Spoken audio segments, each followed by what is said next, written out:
امام حسن بصری رحمۃ اللہ علیہ فرماتے ہیں کہ اللہ رب العزت کی قسم میں 70 سے زائد بدری صحابہ سے ملا ہوں، ان میں سے اکثر اون کا لباس پہنتے تھے، تم اگر انہیں دیکھ لیتے تو تم انہیں دیوانہ سمجھتے،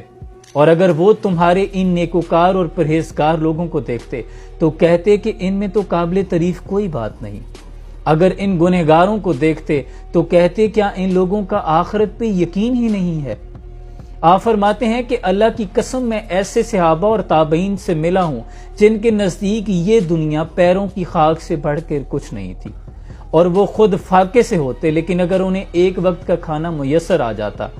تو وہ اس پہ کہا کرتے تھے کہ باخدا میں اسے اکیلا نہیں کھاؤں گا، میں اس میں سے کچھ نہ کچھ اللہ کی راہ میں صدقہ ضرور کروں گا، لیکن خود وہ ایسی حالت سے ہوتے کہ تم اگر انہیں دیکھ لیتے تو تم ان پہ صدقہ کرتے۔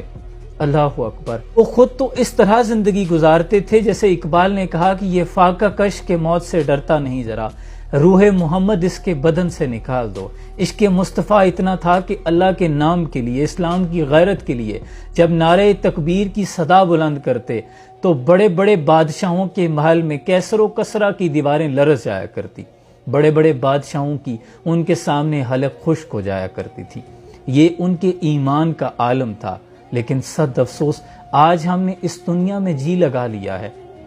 اگر فنا فی العشق ہونے کو بربادی سمجھتے ہو تو پھر یہ طے ہے کہ تم دنیا کو بنیادی سمجھتے ہو، لیکن وہ کیا زندگی تھی ان کی، جس کے بارے میں اقبال کہتے ہیں یہ غازی یہ تیرے پر اسرار بندے جنہیں تو نے بخشا ہے ذوق خدائی، دو نیم ان کی ٹھوکر سے صحرا و دریا، سمٹ کر پہاڑ ان کی ہیبت سے رائی، اور دو عالم سے کرتی ہے بیگانہ دل کو، عجب چیز ہے لذت آشنائی، اور شہادت ہے مقصود مطلوب مومن، نہ مال غنیمت نہ کشور کشائی۔ اللہ کریم ہمیں بھی اسی راستے کا مسافر بنائے جس میں صرف اور صرف اللہ اور رسول کی اطاعت شامل ہے، اور جس راستوں پہ اللہ کا انعام ہے۔ اپنا بہت سا خیال رکھیے، سلام پہنچے۔